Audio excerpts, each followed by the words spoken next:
سلسلہ شدت کی آنے والی ایپیسوڈ بہت انٹرسٹنگ ہونے والی ہیں۔ آنے والی ایپیسوڈ میں آپ دیکھیں گے کہ سلطان کا جب ہوش ہوتا ہے تو اس اپارٹمنٹ میں واپس آتا ہے یہ جاننے کے لیے آخر یہ اپارٹمنٹ ہے کس کا۔ وہ آ کر بیل بجانے لگ جاتا ہے تو وہاں پر اسے پتہ چلتا ہے کہ یہ اپارٹمنٹ تو پچھلے 6 مہینے سے بند ہے۔ یہ سن کر تو سلطان کے ہوش ہی اڑ جاتے ہیں۔ سلطان کہتا ہے کہ آخر میرے ساتھ کیا ہو رہا ہے، میں تو اس اپارٹمنٹ میں آیا تھا، یہاں پر پریزیں بھی تھی، صوفیہ بھی تھی اور کوئی اور لڑکی بھی تھی، آخر یہ کیا ہو رہا ہے، میری طبیعت تو خراب نہیں ہو رہی یا میرا دماغ میرے ساتھ کھیل کھیل رہا ہے۔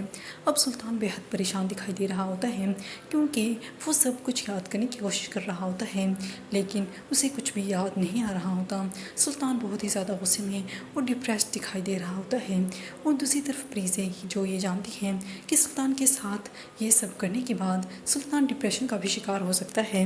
اب پریزیں کہہ رہی ہوتی ہیں نوفل سے کہ مجھے بہت اچھا لگا کہ سلطان کے چہرے پر بے بسی دیکھ کر، اس کی بربادی دیکھ کر میرے دل میں مجھے ایک عجیب سا سکون حاصل ہوا۔ نوفل کہتا ہے کہ ابھی تو سلطان کی بربادی شروع نہیں ہوئی، تم آگے آگے دیکھو ہوتا ہے کیا۔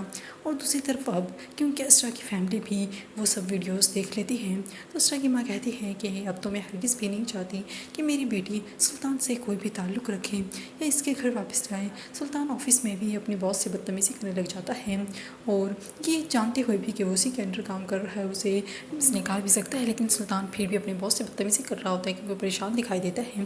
اور دوسری طرف سلطان کی ماں بھی اپنے اس کے ابو سے کہہ رہی ہوتی ہیں کہ آپ جائیں، سلطان گھر میں آ چکا ہے تو آپ سلطان سے سوال کریں کہ اس نے یہ چیزیں نیٹ پہ اپلوڈ کیوں کی ہیں۔ اب سلطان کا ابو بھی اس سوچ میں مگن ہوتا ہے کہ آخر وہ سلطان سے یہ سوال کرے کیسے۔